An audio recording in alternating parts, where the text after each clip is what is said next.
আশা করি আল্লাহর রহমতে ভালো আছো। তোমাদের সবাইকে আমার আজকে অনলাইন ক্লাসে স্বাগত। আজকে আমার পাঠের বিষয় হচ্ছে ন্যারেশন। আসলে এই ন্যারেশনটা একটা জটিল বিষয়। পরীক্ষা কিন্তু ন্যারেশন আসে, ক্লাস 8 থেকে আসা শুরু, ক্লাস 8-এ আসে, ক্লাস 9-10 আসে, 3-টে আসে, এমনকি 4-টের ক্ষেত্রেও ন্যারেশনটা আসে। তা আজকে আমার ন্যারেশনটা জানবো। প্রথম আমাদেরকে জানতে হবে ন্যারেশনটা কি। নিশ্চয় তোমরা জানো, তারপর আমি আবার বলে দিচ্ছি। ন্যারেশনটা হচ্ছে বক্তার বক্তব্য বা উক্তি। এই বক্তব্যটা বক্তা দুইভাবে দিতে পারে, একটা সে নিজে দিতে পারে, একটা সে পরোক্ষভাবে অন্যের মাধ্যমে দিতে পারে। তাহলে আমরা দেখি বক্তা যে এটা দুইভাবে দিতে পারে, একটা সে ডিরেক্ট, সে সরাসরি ডিরেক্ট আর সে ইনডিরেক্ট, সে অন্যের মাধ্যমে বক্তব্যটা প্রকাশ করে।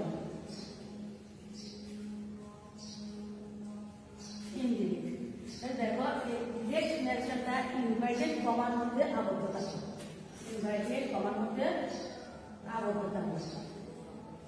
ডাইরেক্ট ন্যারেশনটা ইনভাইটেড কমার মধ্যে আবদ্ধ থাকে। ইনডাইরেক্টটা ইনভাইটেড কমার মধ্যে আবদ্ধ থাকে না। ইনভাইটেড কমার মধ্যে আবদ্ধ থাকে না, থাকে না।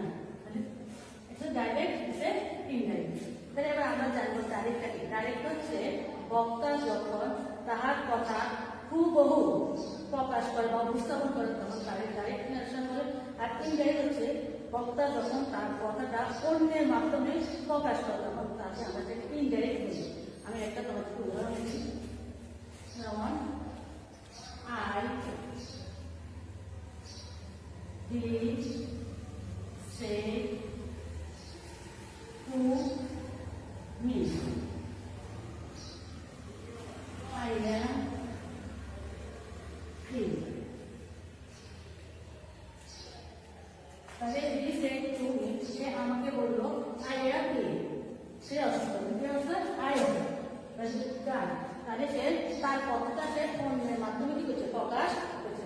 এখানে আমরা এখানে দুটো পার্ট দেখতে পারি। কারণ ন্যারেশন যখন আমরা করবো একটা স্ট্যাটাসে কিন্তু আমরা দুটো পার্ট দেখতে পারি। এই একটা পার্ট, একটা পার্ট। এটাকে হি সেড টু মি, এটাকে আমরা বলতে পারি রিপোর্টেড ভার্ব, আর এটাকে আমরা বলতে পারি এটা তার উক্তি, রিপোর্টেড স্পিচ।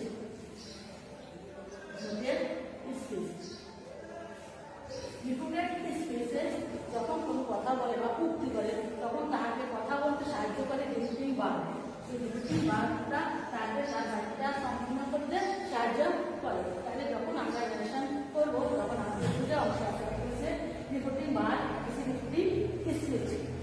এই যখন একটা সেন্টেন্স আমাদের একটা বাক্য দেখলাম মানে সেন্টেন্স, আমরা যখন ন্যারেশন শেষ করবো তখন আমাদের সেন্টেন্সের প্রয়োজন হবে। সেন্টেন্স কাকে বলে তোমরা জানো, সেন্টেন্সের কতগুলো ওয়ার্ড পাশাপাশি বসে যখন মনে বা সম্পূর্ণরূপে প্রকাশ করে তখন তাকে সেন্টেন্স বলে। আমরা জানি সেন্টেন্স কয় প্রকার, সেন্টেন্স 5 প্রকার। এই 5 প্রকার সেন্টেন্স দিয়ে আমরা ন্যারেশন করতে হবে। ন্যারেশন যখন আমরা শেষ করবো 5 প্রকার সেন্টেন্সে আমাদের লাগবে। তোমরা আরো এর করে দেখি 5 প্রকার সেন্টেন্সটা assertive, assertive sentence, interrogative, interrogative sentence, imperative, imperative sentence, operative, operative sentence, exclamative, exclamative. আমরা যখন ন্যারেশন শেষ করবো তখন আমাদের এই সেন্টেন্সটা 5 সেন্টেন্সের 5 সেন্টেন্সে আমাদের প্রয়োজন হবে। তাহলে এবার আমাদের সেন্টেন্স আমাদের সেন্টেন্স চিনতে হবে। তোমরা যখন ন্যারেশন শেষ করো তখন তোমাদেরকে আগে সেন্টেন্সটা চিনতে হবে কোনটা কোন সেন্টেন্স। তাহলে আমি একটা দেখি কিভাবে তোমরা সেন্টেন্সটা চিনে নিচ্ছি।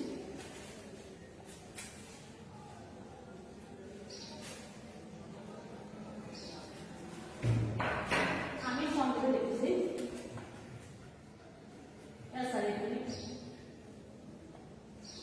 interrogative, imperative, optative, assertive,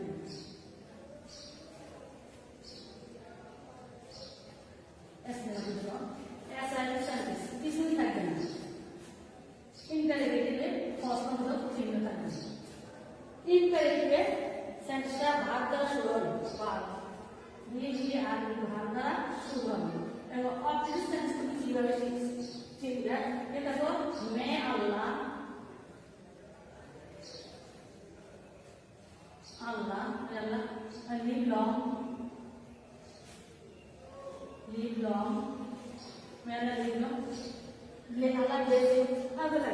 আর এক্সক্লেমেশন প্লাস এক্সক্লেমেশন থাকবে এটা বিস্ময়সূচক সেন্টেন্স।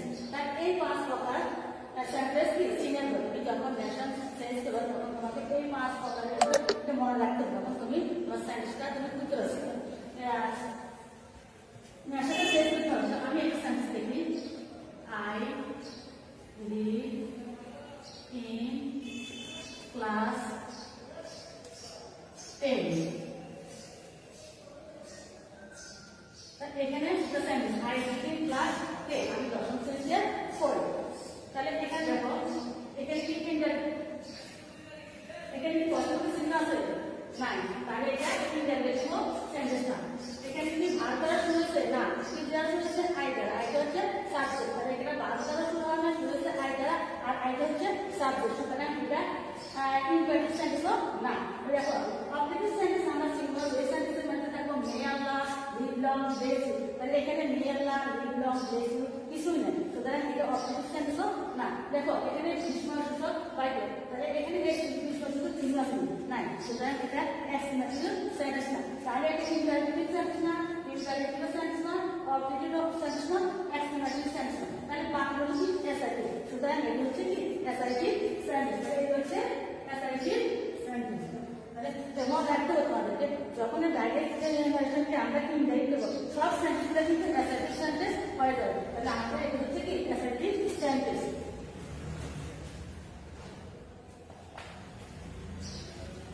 এবার দেখো তাহলে তোমরা কিন্তু শিখতে পারবে। এবারে আমি যেভাবে বলছি তোমরা কিন্তু এবার সেন্টেন্সটা শিখতে পারবে, তোমাদের ন্যারেশন করতে সুবিধা হবে। এবার আসো আমরা রিপোর্টের ভাগ ঠিক থাকবে এবং রিপোর্টের স্পিচে ঠিক থাকবে। রিপোর্টের ভাগ, রিপোর্টের ভাগ থাকবো যেমন সে এবং তারপর তো। তাহলে রিপোর্টিং ভাগে অ্যাসার্টিভ সেন্টেন্স থাকবে, অ্যাসার্টিভ সেন্টেন্স থাকবো স্টেট বা তো, রিপোর্টিং ভাগ থাকবে। তাহলে ইন্টারজেক্টিভ থাকবে, ইন্টারজেক্টিভ সেন্টেন্স থাকবো ইফ বা WH কোশ্চেন। তাহলে WH কোশ্চেন কখন হবে সেটা আগে বলবো। যখন কোনো সেন্টেন্সের প্রথমে WH কোশ্চেন দ্বারা শুরু হবে, প্রশ্ন করা হবে, তখন সেখানে WH বসবে। আর যদি WH দ্বারা যখন অবজেক্ট ভার্ব শুরু হবে তখন সেখানে কি বসবে?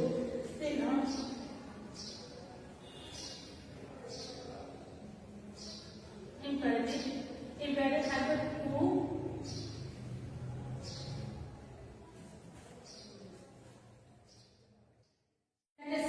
কি কি থাকে পাঁচ ক্লাস সেন্টেন্সের মধ্যে রিপিটিং ভার্ব কি কি বসে। তাহলে এখানে অ্যাসার্টিভ সেন্টেন্স বসবে, যখন আমরা অ্যাসার্টিভ সেন্টেন্স থাকবো তখন রিপিটিং ভার্ব থাকবো সেড এবং টোল্ড। আর যখন ইন্টারগেটিভ থাকবো আস্কড, ভার্ব থাকবো আস্কড। তাহলে ইম্পারেটিভ থাকবে, ইম্পারেটিভ থাকবে request, request, command, command, order,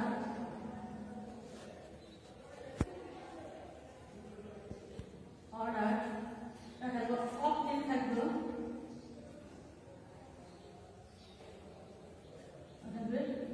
মে আল্লাহ,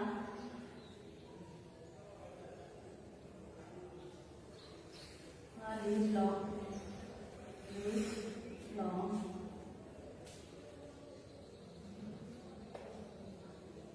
live long। এবার সব এক্সক্লেমেটরি,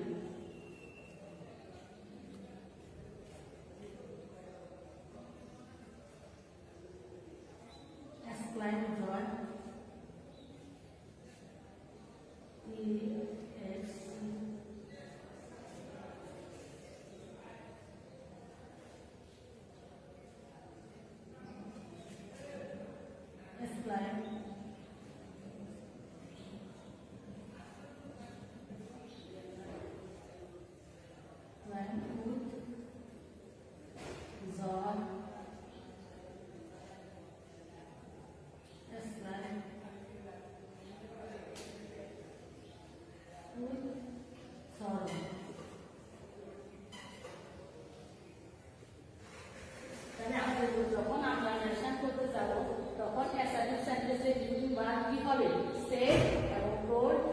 Interrogative sentence এ ডিফিনিটিভ ভার্ব হবে asked. Interrogative sentence এ ডিফিনিটিভ ভার্ব হবে request, command, order, advice দিতে হয়।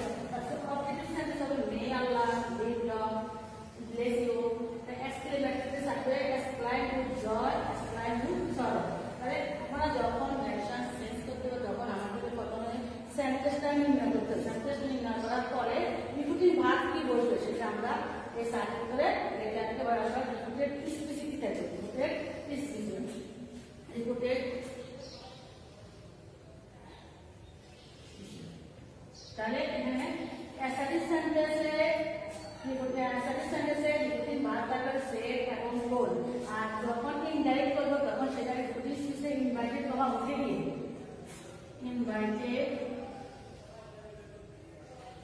ইনভাইটেড কমা উঠে গিয়ে সেখানে বলবে দেয়ার।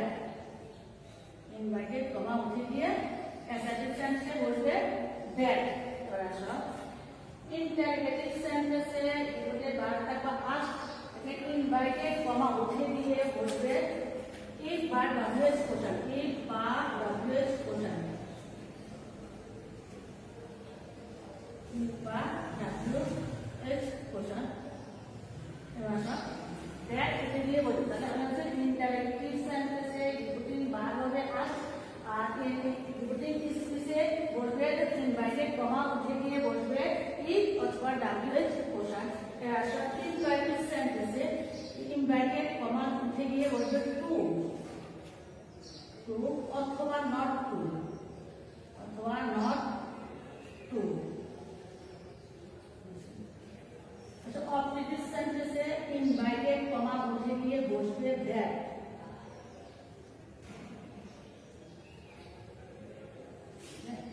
এক্সক্লেমেটরি সেন্টেন্সে ইনভাইটেড কমা উঠে গিয়ে বসবে দ্যাট। তাহলে আমরা দেখলাম যখন আমরা নেগেশন চেঞ্জ করব তখন আমাদের প্রয়োজন হবে আর সেন্টেন্সটাকে নির্ধারণ করা। যখন আমরা সেন্টেন্স নির্ধারণ করতে পারবো তখন আমাদের আসবে ডিফিনিটিভ ভার্বে কি বসবে এবং ডিফিনিটিভ স্পিচে কি বলবে। তো দেখো অ্যাসার্টিভ সেন্টেন্সে আমরা পেলাম ডিফিনিটিভ ভার্ব পেলাম সেড এবং টোল্ড। আর ডিফিনিটিভ স্পিচে ইনভাইটেড কমা উঠে গিয়ে সেখানে বসবে দ্যাট। এবার আসো ইন্টারোগেটিভ সেন্টেন্স। ইন্টারোগেটিভ সেন্টেন্স যদি থাকে সেখানে ইন্টারোগেটিভ সেন্টেন্সে ডিফিনিটিভ ভার্ব বসবে asked এবং ইনভাইটেড কমা উঠে গিয়ে তার পরিবর্তে বা তার স্থলে বসবে if অথবা WH question। তাহলে আসো ইম্পারেটিভ সেন্টেন্স যখন থাকবো তখন ইম্পারেটিভ সেন্টেন্সে ডিফিনিটিভ ভার্ব বসবে রিকোয়েস্ট, কমান্ড, অর্ডার বা অ্যাডভাইস যেটা আমি দিতে পারি। আর এটা আসলে ইনভাইটেড কমা দিয়ে উঠে গিয়ে তার স্থলে বসবে টু অথবা নট টু। কখন টু বসবে কখন নট বসবে সেটা আমি বলবো। টুটা সাধারণত বসবে যখন অ্যাফার্মেটিভ সেন্টেন্স হবে না বলবো তখন সেখানে টু বসবে। আর যখন না বলতে যখন নেগেটিভ সেন্টেন্স বলবে তখন নট টু বসবে ইম্পারেটিভ সেন্টেন্স। এবার আসো অবজেক্টিভ সেন্টেন্সে আমরা দেখলাম অবজেক্টিভ সেন্টেন্স আমরা চিনবো যেখানে যে মে আল্লাহ লিভ লং এগুলা ডিফিনিটিভ ভার্ব থাকবে। এগুলা may Allah live long, may bless you আর সেটা থাকবে এবং ডিফিনিটিভ স্পিচে ইনভাইটেড কমা উঠে গিয়ে সেখানে বলবে দ্যাট। এবার আসো এক্সক্লেমেটরি সেন্টেন্স তো সেখানে আমরা এভরিথিং একটা বিশেষণ চিহ্ন থাকবে। আর এখানে এক্সক্লেমেটরি সেন্টেন্স ডিফিনিটিভ ভার্ব হলে এক্সক্লাইম উইথ জয় এবং এক্সক্লাইম উইথ সরো, এক্সক্লাইম উইথ সরো। আর সেখানে ইনভাইটেড কমা উঠে গিয়ে বসবে দ্যাট। তাহলে এই পর্যন্ত যদি তোমরা জানো যে স্যার তাহলে তোমাদের অনেকটা ইজি হবে। তারপরে তোমাদের বাকি বার হবে কি কি স্টেজে হবে সেটা আমি এখন তোমাদেরকে লিখে দিই।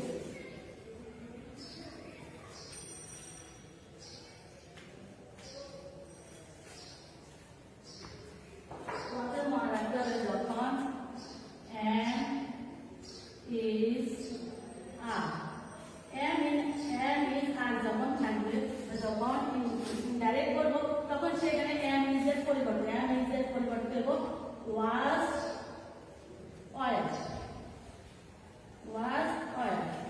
আর যখন have has থাকবে তখন সেখানে বলবো have। যখন can থাকবো তখন বলবে could। থাকবো, তার জন্য মাইট। যখন উইল থাকবো তখন হবে উড। যখন শেল থাকবো তখন হবে শুড। এবার আরো অনেক আছে তোমরা জানতে পারবে। And is are was, and is are যখন হবে তখন সেটা হবে ওয়াজ, আর হ্যাড হ্যাড যখন হবে তখন হবে হ্যাড, যখন ক্যান হবে তখন হবে উড, মে থাকলে হবে মাইট, উইল থাকলে উড, শেল থাকলে শুড। তো সব এটা বার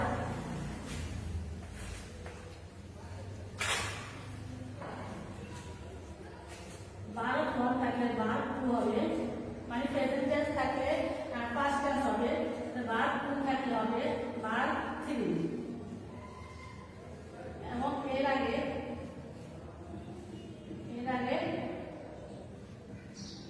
হ্যাড বসাতে হবে, হ্যাড বসাতে হবে। তাহলে বার যখন টু থাকবে হবে বার থ্রি, এর আগে বসাতে হবে হ্যাড। আমরা জানি বার যখন ওয়ান হবে মানে প্রেজেন্ট টেন্স যখন হবে তখন পাস্ট টেন্স হবে, আর যখন পাস্ট টেন্স হবে তখন পাস্ট পারফেক্ট টেন্স মানে তখন হ্যাড বসাতে হবে। আসলে দেখো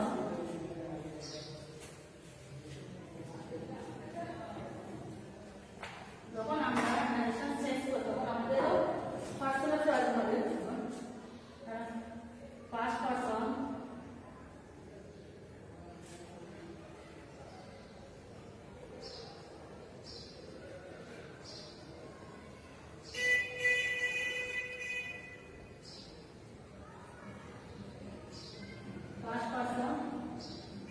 past place, is the past,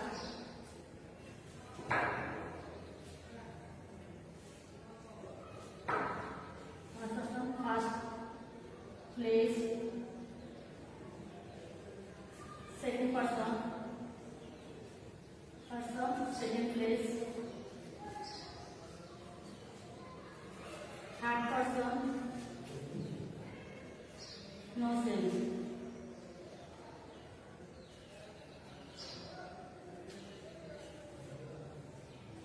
তাহলে আমরা দেখব এটা ফলো রাখতে হবে। যখন মেনশন করব তখন ফার্স্ট পারসন থাকবে তখন সেটা ফার্স্ট প্লেসে দেব। আমি একটা উদাহরণ দিয়ে বুঝতে পারলাম। যখন সেকেন্ড পারসন থাকবে তখন সেকেন্ড প্লেসে দেব। যখন থার্ড